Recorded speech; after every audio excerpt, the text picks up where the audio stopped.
Correlation is a measure of the extent to which two variables are related. It's a measure of the extent to which two variables are related. There are three possible results of the correlational study.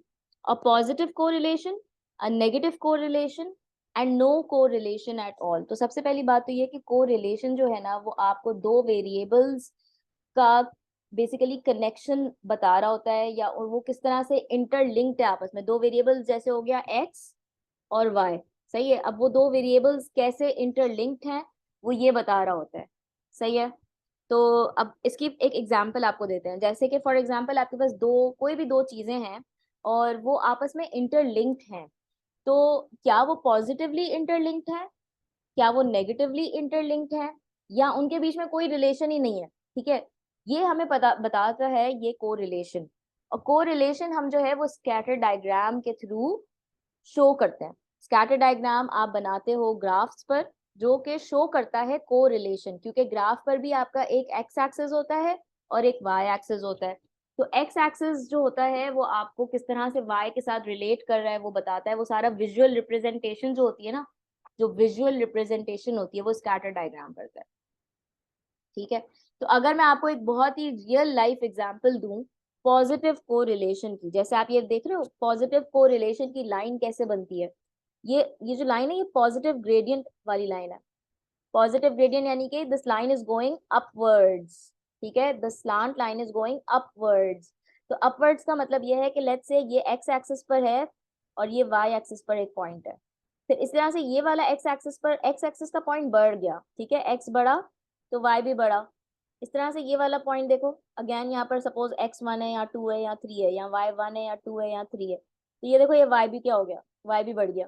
इस तरह से अगर x4 है तो y भी फिर बढ़ेगा, this would become 4। इसको कहते हैं positive correlation, which means that if one variable is increasing so the other variable also increases, this is called positive correlation, ठीक है। अच्छा लेकिन मिस ये नहीं समझ आया कि ये जो ये छोटे छोटे x बने हुए ये क्या चीज है, ठीक है। तो ये जो होता है ना, जैसे आपको ग्राफ के जब आप पॉइंट्स बनाते हो ना, ग्राफ पर जब आप पॉइंट्स बनाते हो तो ग्राफ पर पॉइंट्स बनाने के बाद आप जब उन पॉइंट्स को ज्वाइन करते हो तो ये जो लाइन ब्लू से बनी हुई है ना, ये सारे पॉइंट्स को कवर नहीं करती। मैं अभी इसकी पूरी डिटेल में आपको जब ग्राफ लाइन बनाऊंगी तो आपको बताऊंगी कि ये पॉइंट्स आपके लाइन के थोड़े से ऊपर होते हैं और थोड़े से पॉइंट्स लाइन के नीचे होते हैं, और ये लाइन यूं बनी हुई होती है, मतलब it's not touching all the points, ठीक है। लेकिन इस लाइन को हम क्या कहते हैं, इस लाइन को हम कहते हैं लाइन ऑफ बेस्ट फिट। इस लाइन को हम कहते हैं लाइन ऑफ बेस्ट फिट, ठीक है। लाइन ऑफ बेस्ट फिट में हमने पॉजिटिव कोरिलेशन देख लिया, जब वो ऊपर की तरफ जाएगी दैट इज पॉजिटिव कोरिलेशन। जब ये वाली line line of best fit नीचे की तरफ आएगी इसको हम कहेंगे नेगेटिव कोरिलेशन। नेगेटिव कोरिलेशन का मतलब ये होता है कि जब x बढ़ेगा तो y कम होगा या y बढ़ेगा तो x कम होगा, यानी कि दोनों वेरिएबल्स आपस में ऑपोजिट्स हैं, सही है। अच्छा नेगेटिव कोरिलेशन की मैं बात करूं, नेगेटिव कोरिलेशन की अगर मैं कोई एग्जांपल दूं तो सपोज करो आप में से कितने लोग हैं जो सोशल मीडिया यूज करते हैं, इंस्टा, फेसबुक, स्नैपचैट, व्हाट्सएप, कितने लोग हैं जो सोशल मीडिया यूज करते हैं। It's very normal right these days, so how many of you use it? Okay, good. Okay, Samiha uses it and Ishil, Fatma, do you guys? Yes, Ishil also uses it, ठीक है। क्या use करते हो, Insta ज्यादा use करते हो, Facebook या WhatsApp? इसमें व्हाट्सएप यूज करते हैं। WhatsApp, okay. No Insta no Facebook? वैसे मेरे पास उसके अकाउंट ही नहीं है। Okay okay. यूट्यूब? जी नेटफ्लिक्स? नहीं। What about Ishal and Fatima? What's the favourite social media app? WhatsApp and YouTube और नेटफ्लिक्स कभी कभार। हाँ, और no Insta no Facebook at all? उसमें अकाउंट बना है मगर मैं यूज नहीं करती। And what about Fatima?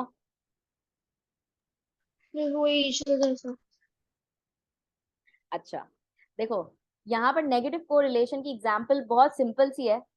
The time that you spent on Netflix let's say, ठीक है, टाइम स्पेंट इसकी एग्जाम्पल मैं आपको दे सकती हूँ, time spent on Netflix and your exam score. क्या ये दोनों पॉजिटिव कोरिलेट हो सकते हैं कभी भी?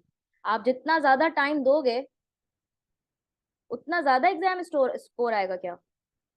या ऐसा है कि जितना ज्यादा आप टाइम अपना नेटफ्लिक्स पर लगाओगे उतना आपका रिजल्ट गिरता जाएगा? ऐसा ही है ना? जितना ज्यादा आप अपनी मूवीज देखोगे, आपको डॉक्यूमेंट्रीज देखनी है, तो उतना ही कम आप अपने एग्जाम स्टडी पे टाइम दे सकोगे, और जिसकी वजह से आपका एग्जाम स्कोर गिर जाएगा। So that's a real life example of negative correlation. और क्या हो सकता है नेगेटिव कोरिलेशन में? लेट्स से अगर आप बहुत ज्यादा एक्सरसाइज करते हो, ठीक है, तो बहुत ज्यादा अगर आप एक्सरसाइज करते हो तो आपका वेट बढ़ेगा या कम होगा? वेट आपका बढ़ेगा या कम होगा ज्यादा एक्सरसाइज करने से? डिपेंड करता है। आप जैसा अब आपने रोजाना का एक रेगुलर रूटीन रखा हुआ है, एक्सरसाइज कर रहे हो रोज, जंपिंग जैक्स कर रहे हो, कभी रनिंग कर रहे हो, जॉगिंग कर रहे हो, तो आपका वेट गिरेगा ना, जाहिर सी बात है, या बढ़ेगा? क्या कहते हो? ड्रॉप गिरेगा। ड्रॉप करेगा ना वेट। तो ये दोनों भी क्या हुए, नेगेटिवली को रिलेट कर रहे हैं। Like the more you exercise the more weight would drop. ठीक है, लेकिन ये एक मैं जनरल बात कर रही हूँ, ठीक है, एक जनरल बात कर रही हूँ, यूजुअली यही होता है नॉर्मली। सही है। अच्छा, पॉजिटिव कोरिलेशन की अगर मैं बात करूँ, पॉजिटिव कोरिलेशन यानी अगर एक्स बढ़ रहा है तो वाई भी बढ़ रहा है, यानी दोनों वेरिएबल साथ साथ बढ़ रहे हैं। तो उसमें आप ये कह सकते हो कि जैसे फॉर एग्जाम्पल जितना ज्यादा आप एजुकेटेड हो गए, लाइक years ऑफ एजुकेशन जितनी ज्यादा होंगी, फॉर एग्जाम्पल जितनी ज्यादा आपकी एजुकेशन होगी उतनी ज्यादा आपकी सैलरी होगी। यस और नो? जितनी ज्यादा आपकी एजुकेशन होगी उतना ही ज्यादा आपकी सैलरी होगी। ठीक है, तो इसको आप यूं भी कह सकते हो। सो years ऑफ एजुकेशन जितने ज्यादा होंगे उतनी ज्यादा आपकी सैलरी होगी। ठीक है, तो ये आपका पॉजिटिव कोरिलेशन हो गया। अच्छा, नो कोरिलेशन यानी एक्स और वाई दो वेरिएबल्स में कोई रिलेशन ही नहीं है। आप देख रहे हैं कितने स्कैटर हुए हुए हैं, ये पॉइंट्स में कोई एक लाइन में बना ही नहीं सकती कि मतलब पॉइंट्स आसपास करीब करीब हों। जैसे इसमें आप देखें, लाइन नीचे की तरफ थी, नेगेटिव ग्रेडियंट, पॉइंट्स थोड़े ऊपर, पॉइंट्स थोड़े से नीचे। वैसे यूजुअली पता है यही होता है कि इक्वल नंबर ऑफ पॉइंट्स ऊपर होते हैं, इक्वल नंबर ऑफ पॉइंट्स ज्यादातर नीचे होते हैं। लाइक एक आध दो पॉइंट ऊपर हो गए, जैसे यहाँ पर आप काउंट करो, 1 2 3 4 5, 5 पॉइंट्स ऊपर है, 1 2 3 4, 4 पॉइंट्स नीचे है। तो एक आध डॉट का ही फर्क आता है, लेकिन ज्यादातर जो लाइन ऑफ बेस्ट फिट आप बनाते हो ना, लाइन ऑफ बेस्ट फिट आप जो बनाते हो, तो उसमें यही होता है। ठीक है यार, एक सेकंड रुको, कि पॉइंट्स आपके आसपास ही होता है।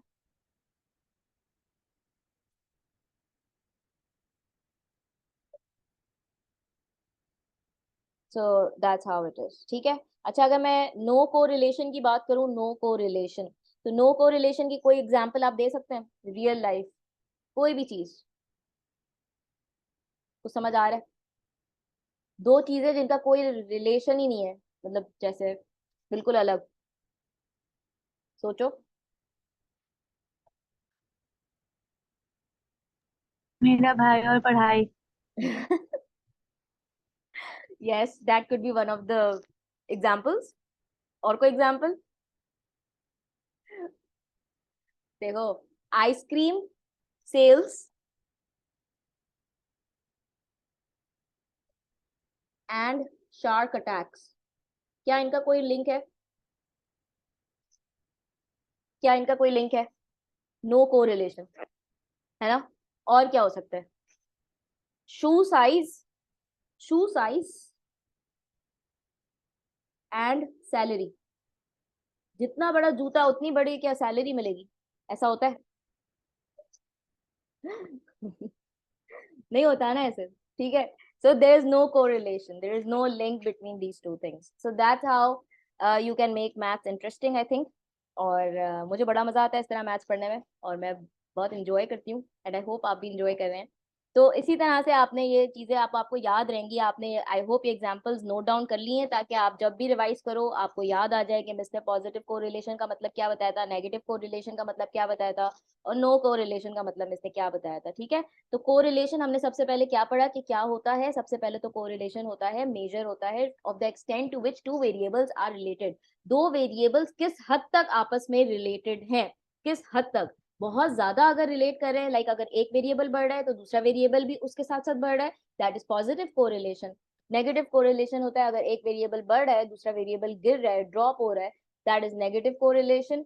नो कोरिलेशन मतलब कोई रिलेशन ही नहीं है, दोनों बिल्कुल अलग अलग चीजें हैं, कोई किसी के ऊपर डिपेंड नहीं कर रहा। और आप इसकी लाइन कैसे बनाते हो, लाइन ये पहले तो आप पहली बात ये कि आप स्कैटर डायग्राम बनाते हो जिस पर आप कोरिलेशन शो करते हो।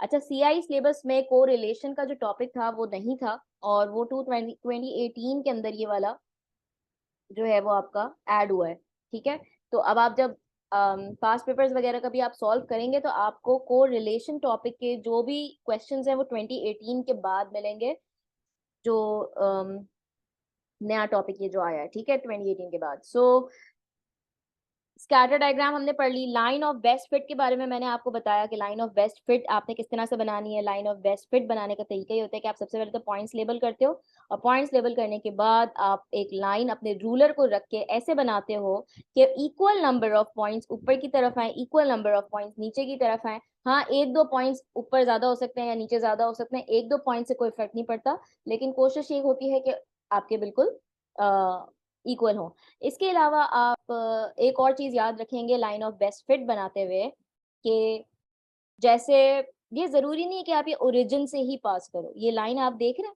ये जरूरी नहीं होता कि आप इसको एक्सटेंड कर करके कि भाई यहीं से हमने ओरिजिन से ही बनानी है, जरूरी नहीं होता। सही है, तो ये भी एक पॉइंट आपने अपने लाइन ऑफ बेस्ट फिट में याद रखना है। और इसकी एक एग्जांपल करते हैं so that we all know कि हम बनाएंगे कैसे ये ग्राफ।